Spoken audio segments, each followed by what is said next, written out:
en temaserie om fellesskap, og sist søndag så begynte vi med å snakke litt om dette her med grunnlaget for fellesskapet, og jeg siterte en tysk prest som heter Dietrich Bonhoeffer, som har skrevet en bok om det.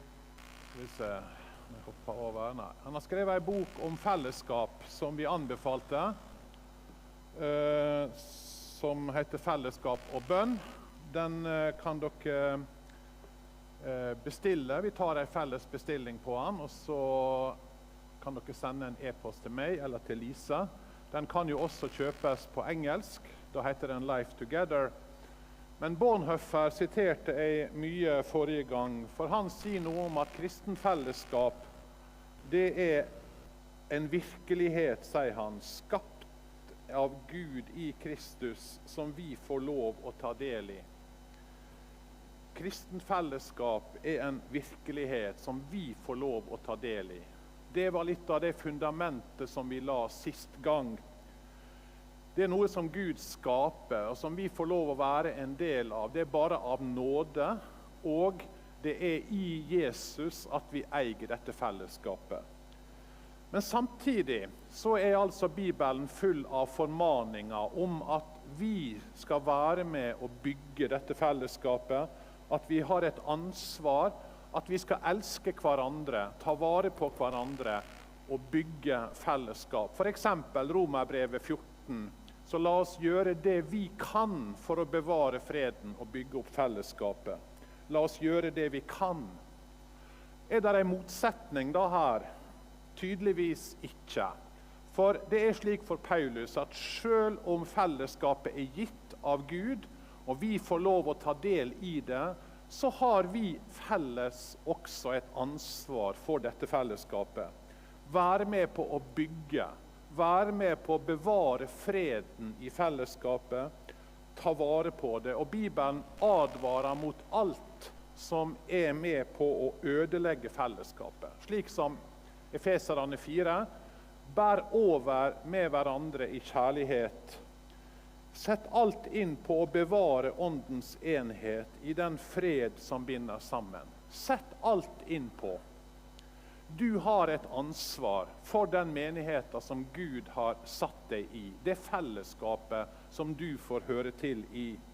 Og i dag skal vi snakke om dette ansvaret. Og vi skal gjøre det både i dag og de neste 2 gudstjenestene. Om det å bygge opp dette fellesskapet. Og i dag er temaet om bønn i fellesskapet. Hvorfor? Jo, 3 grunner til det som jeg vil ta opp. Når vi takker for menigheten, så endres vår holdning til den. Når vi ber for de andre, så styrkes kjærligheten mellom oss. Og når vi ber sammen, så flyttes fokuset fra alt som ikke fungerer, og over på Gud og til hans makt og hans styrke. Så la oss gå rett inn i dette. For det første, når vi takker for menigheten, så endres vår holdning til den. Paulus, han bruker veldig mye plass i brevene sine til å si at han faktisk takker for de kristne. Mange av de menighetene hadde han selv startet, andre hadde han bare hørt om, men likevel så takker han for de kristne. Bare et eksempel, Kolosserne 1. Vi takker alltid Gud, vår Herre Jesu Kristi Far, når vi ber for dere. Vi takker alltid Gud, sier han, for Kolosserne. Og dette finner vi overalt i brevet til Paulus. Før han begynner å snakke om hva han ber om, så forteller han at han takker. Og slik også i den teksten som er skrevet i heftet som dere har. I denne høsten så har vi et hefte der dere kan notere ned stikkord fra preika. Og i den teksten som står i dag, 2. Thessalonikar 1, 3-4, vi må alltid takke Gud for dere, søsken, som rett er. For troen deres vokser seg stadig rikere, og kjærligheten dere har til hverandre blir større hos hver og en av dere. Når vi forteller om dere i Guds menigheter, kan vi derfor være stolte over den utholdenhet og tro dere viser i alle de forfølgelser og trengsler dere må tåle. Hva takker vi for? Hva takker du for når du ber? Jeg vet med meg selv at jeg veldig fort takker for en god natts søvn. Jeg takker for at jeg har mat, at jeg har alt jeg trenger, at jeg får være frisk. Jeg takker for familien min. Vi takker kanskje for en leilighet vi har fått kjøpt, eller at vi ble frisk fra en farlig sykdom, og ingenting er galt med dette. Tvert imot, jeg tror vi skal takke for alle ting, alle gode gaver som Gud gir oss.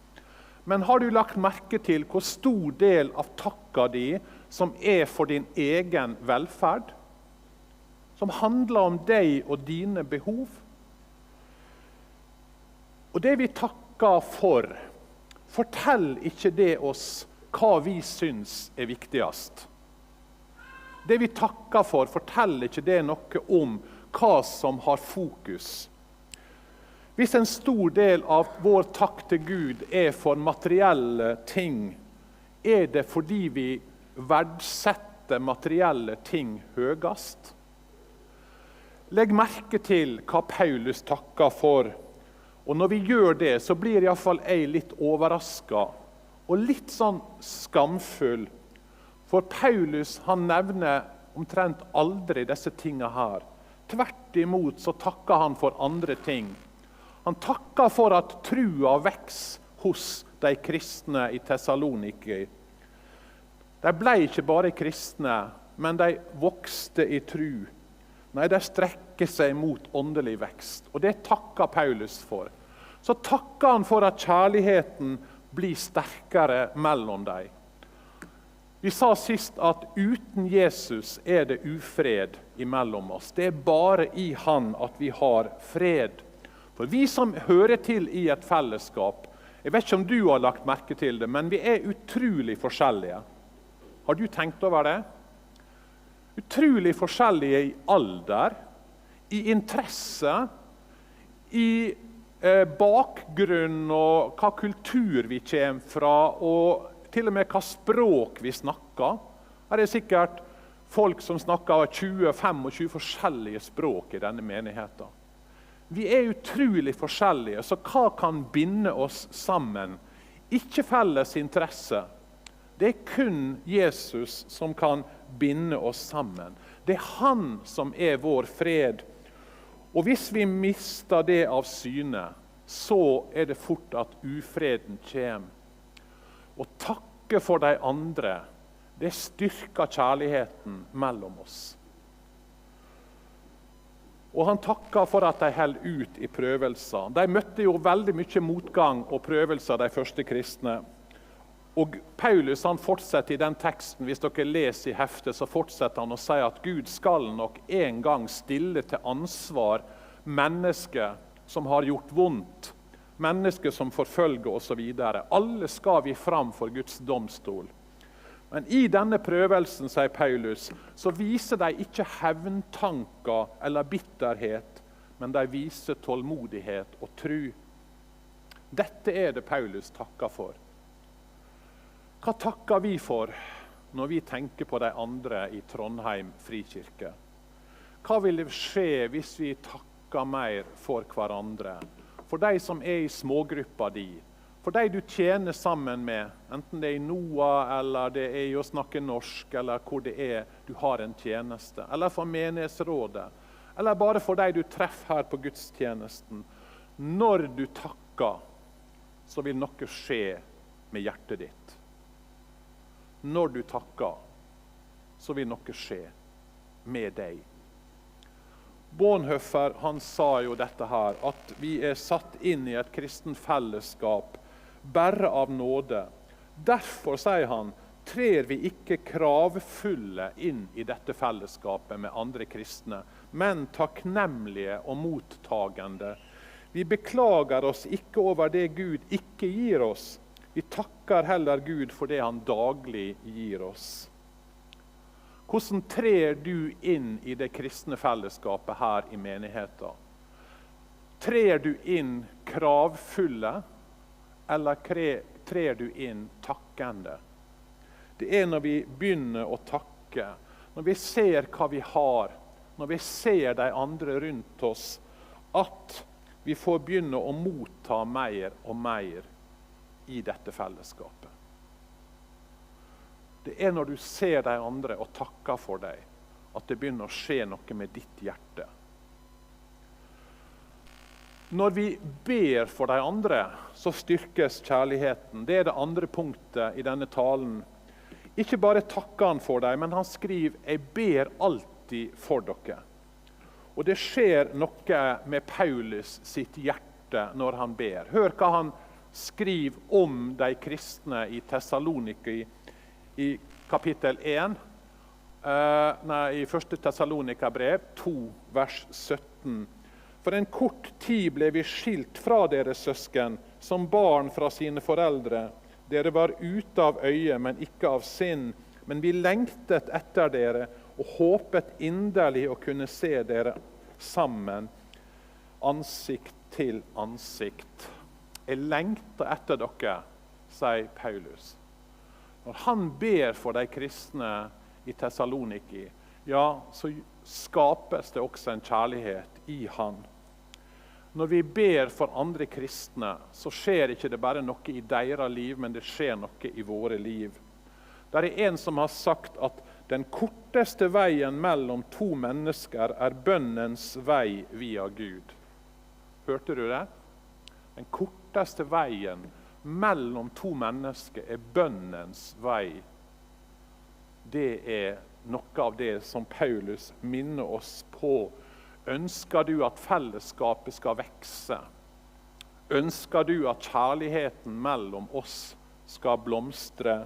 Ja, da må vi også som Paulus ta ansvar for å be for fellesskapet. Be for de andre kristne, for det knytter oss sammen. Og Paulus i den teksten i 2. Thessalonika brev 1 sier, derfor ber vi alltid for dere, at vår Gud må gjøre dere verdige til det kall dere har fått, gi dere en hel og full vilje til det gode, og med sin makt fullføre troens gjerning hos dere. Da skal vår Herre Jesu navn bli æret hos dere, og dere skal få del i hans ære, i kraft av vår Guds og Herren Jesu Kristi nåde. La det bli mennesker som er verdig det kallet som de har fått, sier Paulus. La de få vekse i tru. La de få frukt i sitt liv, så de får vilje til det gode, og makt til å fullføre troens gjerninger, slik at Guds navn kan bli æra. Sånn kan vi sammenfatte bønna til Paulus. Så her er en modell for å be for de andre i Trondheim Frikirke. Selvsagt skal vi be om helse. Vi skal be for jobben deres, vi skal be for hverandres barn og barnebarn. Men hva om vi også snudde bønnene mer i den retningen som Paulus her ber om? At troa si frukt må vokse i livet til den og den. At gruppa vi er i må bære over med hverandre i kjærlighet. At han eller hun får kraft og makt til å fullføre de oppgavene Gud har kalt dem til. Kanskje kan denne bønna til Paulus få hjelpe oss til ikke bare å be om de materielle og ytre tingene, men be om at Gud må få vokse i livet til de andre i menigheten. Og til slutt, for det tredje, når vi ber sammen, så flyttes fokuset fra alt som ikke fungerer, og det flyttes over på Gud og hans makt. For det er det Paulus vil, at Jesu navn skal bli æra hos deg. At Jesu navn skal bli stort hos deg. Det skjer når vi ber sammen og for hverandre. Fokuset blir flyttet over fra våre problem og over på Guds storhet. Slik som også Antorun leste fra Efeserne 1. Jeg ber, sier Paulus, om at vår Herre Jesu Kristi Gud, herlighetens Far, må la dere få en ånd som gir visdom og åpenbaring, så dere lærer Gud å kjenne. Må han gi dere lys til hjertets øyne, så dere får innsikt i det håp han har kalt dere til, hvor rik og herlig hans arv er for de hellige, og hvor overveldende hans kraft er hos den som tror. Den kraft, sier han, som vekte Jesus opp fra de døde. Hva er det Paulus ber om? Jo, at de må kjenne Gud, og at hjertets øyne må få lys, så de ser hvem Gud er. Det er merkelig overraskende å lese Paulus sine bønner, fordi du finner nesten aldri at han ber om at Gud må endre de ytre omstendighetene, at de må bli bedre. For husk at dette var kristne som levde under veldig vanskelige forhold. Det var fattigdom, det var sykdom, det var forfølgelse, det var strev. Deres liv var utrolig krevende og tøffe. Omtrent ingen foreldre på den tida kunne vente at alle barna vokste opp. Men i alle sine bønner som vi finner fra Paulus, så finner du ikke bønner om en bedre keiser. Du finner ikke bønner om beskyttelse mot plyndring og fiendtlige hærstyrker. Ja, du finner ikke engang bønner om mat til neste måltid. De tingene vi hadde hatt øverst på våre bønnelister, er ikke på Paulus sine lister i det hele tatt. Betyr det at det er galt å be om sånne ting? Nei. Tvert imot, vi skal be om daglig brød. Det lærte Jesus oss. At vi har lov til å legge alle våre bekymringer fram for han. Og Paulus sier vi skal også be for styresmaktene og for de som har myndighet imellom oss, slik at vi kan leve et stille og fredelig liv. Men Paulus viser oss kanskje her hva som ligger han mest på hjertet. Hva er det viktigste Gud kan hjelpe oss med? Og da er det altså at Paulus tenker, det viktigste jeg kan be om, det er at vi ser Guds makt og storhet. Ikke bare skjønner det med hodet, men at det blir en realitet i våre hjerter, slik at vi kjenner han. Hjertet i Bibelen er jo et slags kontrollsenter som styrer meg, kontrollerer følelsene, tenkninger, handlingene. Hva er vår naturlige måte å tenke på? Jo, når ting går godt i livet, da glemmer vi fort Gud. Når ting går dårlige, så blir vi forvirret og redde og fortvilet. Ytre omstendigheter, det preger oss, påvirker oss, i stedet for at vår sikkerhet og vår trygghet hviler i Gud. Så Paulus ber for de kristne at de må få Guds lys inn i hjertet, og det vil forandre alt. Vi kan vite med hodet at Gud er allmektig og kjærlig og bryr seg. Men det Paulus ber om, det er at hjertet må forstå det også. For da blir ikke de ytre omstendighetene forandret, men vi blir forandret. Jeg holder på å lese en biografi om Martin Luther King jr.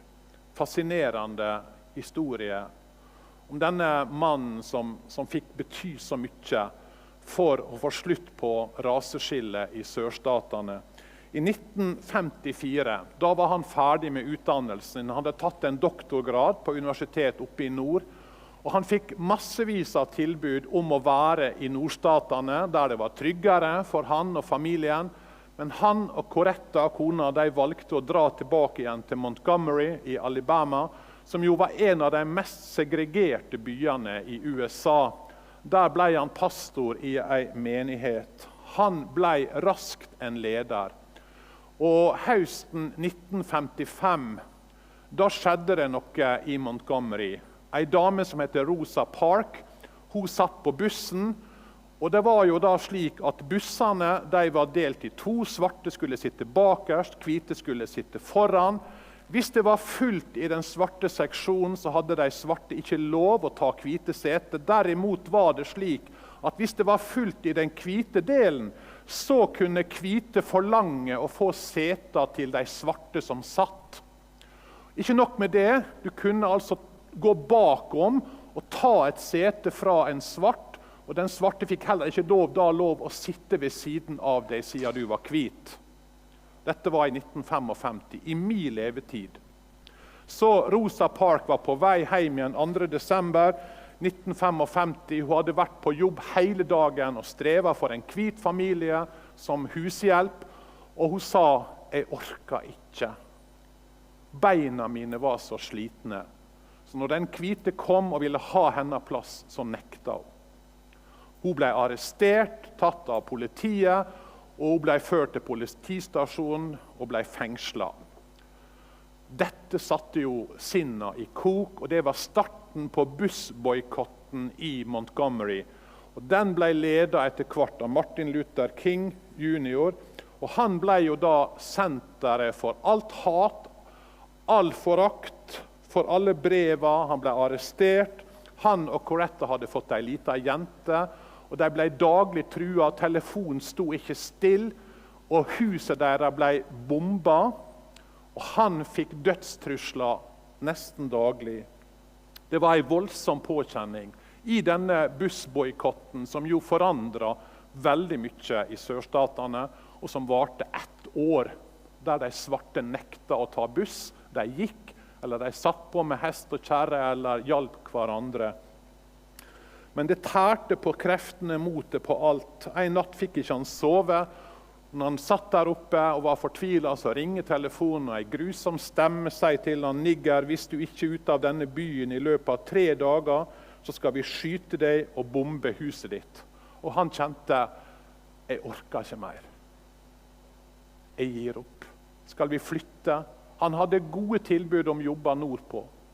Kunne få den jobben han ville. Han var bekymret for familien. Skulle han bare gi opp alt? Han satte seg ned og auste hjertet sitt ut til Gud. Gud sa han, jeg er helt ferdig. Jeg er her nede, jeg prøver å gjøre det som er rett. Men jeg er svak nå. Jeg har ikke krefter. Jeg er redd. Og hvis jeg vakler, så vil også folket vakle. Jeg har ingenting, og jeg kan ikke møte dette alene. Han grein, og han øste sitt hjerte ut for Gud. Og så var det som han sa, han hørte Guds stemme. Et Guds nærvær som han aldri hadde følt før. Og en stemme som sa til han, Martin Luther, stå opp for rettferdighet.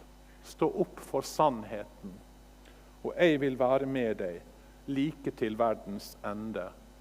Og de ordene ringte i ørene på han, jeg vil være med deg. Jeg vil være med deg. Og han fikk styrken tilbake, og han kunne reise seg uten frykt. Omstendighetene rundt han, de var ikke endret. Men bønn endret han. Han ble fortsatt forfulgt, han ble fengslet, og som dere vet, han ble jo til slutt drept i denne kampen. Men etter denne opplevelsen så hadde han en fullstendig tillit til Gud. En ro og en fred som overgikk all forstand. Hans hjerte hadde sett Gud er Gud. Og han vil ikke slippe meg eller forlate meg. Det er det Paulus ber om for de kristne i Efesos og i Thessalonika, at deres hjertes øyne må få lys, så de ser hvem Gud er. Ser hans kraft, den kraft som han brukte til å reise Jesus opp fra de døde. Hvis Gud kan vekke opp en død, ja, hva kan han da ikke gjøre? Ingenting. Og derfor, når Jesus lærte oss Fader vår, før han lærte oss bønna, gi oss i dag vårt daglige brød, så sa han, fokuser på Gud, på hans rike, på hans hellighet, på hans makt. La ditt navn holdes hellig. La ditt rike komme. La din vilje skje. Det er når vi fokuserer på dette, at de ytre omstendighetene får sin rette plass. De daglige behovene får sin rette plass. Hvordan kan vi gjøre dette? Jo, vi kan gjøre det med å lovsynge sammen. Høre Guds ord sammen i fellesskapet. Be sammen. La Gud få tale inn i våre hjerter. Så ikke vi bare forstår det med forstanden, men våre hjerter får lys, så vi ser hvem han er. Hvor stor Gud er. Hvor allmektig Gud er. Hvor annerledes Gud er. Han er verd å tilbe. Og da blir ikke det de ytre omstendighetene som vil styre våre liv. For de ytre omstendighetene, de vil alltid skifte. Og lidelse og problem og motgang vil alltid komme. Men når vi ber sammen, ja, så får våre hjertes øyne lys, så vi ser hvem Gud er. Et fellesskap i bønn. Vil du være med på det her i Trondheim Frikirke? Jesus, takker deg for at vi får lov å komme fram for deg i bønn. Ikke bare for oss selv, men for hverandre, for fellesskapet, for menigheten, for de andre søskene vi har i trua. Jeg ber at du skal hjelpe oss til å takke og til å be for hverandre. Og at du gjennom alt dette må gi våre øyne, hjertes øyne lys, så vi ser hvor stor du er, og hvor mektig din kraft er mellom oss som tror. Jeg ber om at det må få skje iblant oss. Amen.